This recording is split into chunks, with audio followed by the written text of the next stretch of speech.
కి స్వాగతం. కేంద్ర రాష్ట్ర ప్రభుత్వాలు బీసీ కుల గణనను వెంటనే చేపట్టి ఏ కులాలు ఎంత శాతం ఉన్నారో ప్రకటించాలని బీసీ కులాల సమన్వయ కమిటీ రాష్ట్ర పరిశీలకులు ధరణికోట లక్ష్మీనారాయణ డిమాండ్ చేశారు. బుధవారం నెల్లూరులోని రాధే గెస్టిన్లో బీసీ కులాలలో అన్ని కులాలతో బీసీ సమన్వయ కమిటీ సమావేశం నిర్వహించారు. సందర్భంగా ఆయన మాట్లాడుతూ రాష్ట్రంలో అత్యధిక జనాభా కలిగిన బీసీలు ఓటు బ్యాంకుగానే వాడుకుంటున్నారని, బీసీలకు రాజకీయ సమన్వయం కల్పించడం లేదన్నారు. బీసీ కులాలలోని అన్ని కులాలకు ఆర్థిక రాజకీయ సమన్వయం జరగాలంటే ప్రభుత్వం వెంటనే కులగణన చేపట్టాలన్నారు. ప్రభుత్వం బీసీ కులగణన చేపట్టుకుంటే బీసీలలోని అన్ని కులాలతో పెద్ద ఎత్తున పోరాటం చేస్తామన్నారు. ఈ కార్యక్రమంలో నెల్లూరు జిల్లా బీసీ కులాల సమన్వయ కమిటీ కన్వీనర్ బుధవారపు బాలాజీ, రాష్ట్ర కో కన్వీనర్ నాసిక్ భాస్కర్ గౌడ్, జిల్లాలోని బీసీ కులాల నాయకులు పాల్గొన్నారు.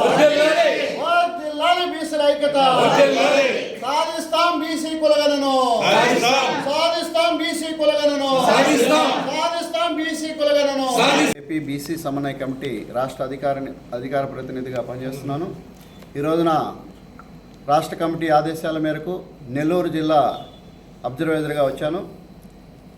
బీసీ సోదరులారా, ఈ రోజున ఈ బీసీ సమన్వయ కమిటీ తొలి సమావేశం నెల్లూరులో జరిగింది. ఈ సమావేశంలో తీర్మానించడం ఏమిటంటే అన్ని నియోజకవర్గాలు, నెల్లూరు జిల్లాలో ఎన్ని నియోజకవర్గాలు ఉండి అన్ని నియోజకవర్గ కమిటీలు వేసుకొని, ఆ నియోజకవర్గ కమిటీలు మండల కమిటీలు వేసుకొని మరి ఈ రాష్ట్రంలో బీసీ కులగణ తీసేదానికోసం ఈ సమన్వయ కమిటీ చిత్తశుద్ధితో పనిచేస్తుందని చెప్పేసి, కాబట్టి ఈ జిల్లాలో ఉన్నటువంటి 24 కులాలు బీసీ నాయకుల్ని, బీసీ సంఘ నాయకుల్ని అందరినీ కూడా కలుపుకొని ఈ బీసీ కులగణ ఉద్యమంలో భాగస్వాములు చేసే దానికోసం ఈ జిల్లాలో ఈ బీసీ సమన్వయ కమిటీ పనిచేస్తుందని చెప్పేసి తెలియజేస్తున్నాను. ఈ బీసీ సమన్వయ కమిటీ జిల్లా కన్వీనర్ని. ముఖ్యంగా ఈరోజు బీసీ సమన్వయ కమిటీ జిల్లా సమావేశం 24 కులాల ప్రతినిధులతో అందరిని ఆహ్వానించాం. అందరు ఇక్కడ హాజరయ్యారు. వారి యొక్క అమూల్యమైన సలహాలు ఇచ్చారు. ముఖ్యంగా ఇక్కడ మేము నెల్లూరు పార్లమెంట్లో 7 నియోజకవర్గాలు ఉన్నాయి.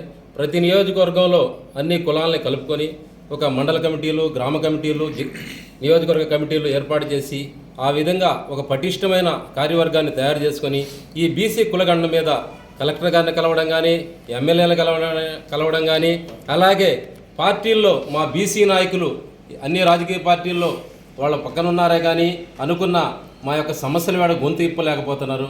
వాళ్ళది కూడా తప్పులేదు. ముఖ్యంగా ఏంటంటే వాళ్ళని అక్కడ మా యొక్క హక్కుల గురించి హెచ్చరించారనుకో, ఆధిపత్యం చేసే కులాలు వాళ్ళని వెనక బింజీలో వేస్తున్నారు. ఆ విధమైన పరిస్థితులు అక్కడ ఉన్నాయి. మేమందరం ముందు మా యొక్క నినాదాన్ని మా బీసీ కులాలకి అందజేసి కరపత్రాల ద్వారా వాళ్ళలో ఒక స్ఫూర్తి నింపి మనకు జరుగుతున్న అన్యాయం, స్వాతంత్రం వచ్చినప్పటి నుంచి మన కులాలు ఎంత నష్టపోతున్నాయి, మనకి పదవుల్లో కానీ, పెత్తనంలో కానీ, పైసల్లో కానీ వాటాలు రావటం లేదని వాళ్ళకి అర్థమయ్యేలా తెలియజేసి ఆ విధంగా అందరినీ ఒక మోటివేషన్తో జిల్లా కలెక్టర్ కార్యాలయం అయితే, మంత్రి కార్యాలయం అయితే ముట్టడిచ్చైనా సరే మా యొక్క నినాదాన్ని రాష్ట్ర అసెంబ్లీలో చర్చకు వచ్చే విధంగా ఈ యొక్క కార్యక్రమాన్ని పటిష్టంగా చేపడతామని ఈ సందర్భంగా తెలియజేస్తున్నాం.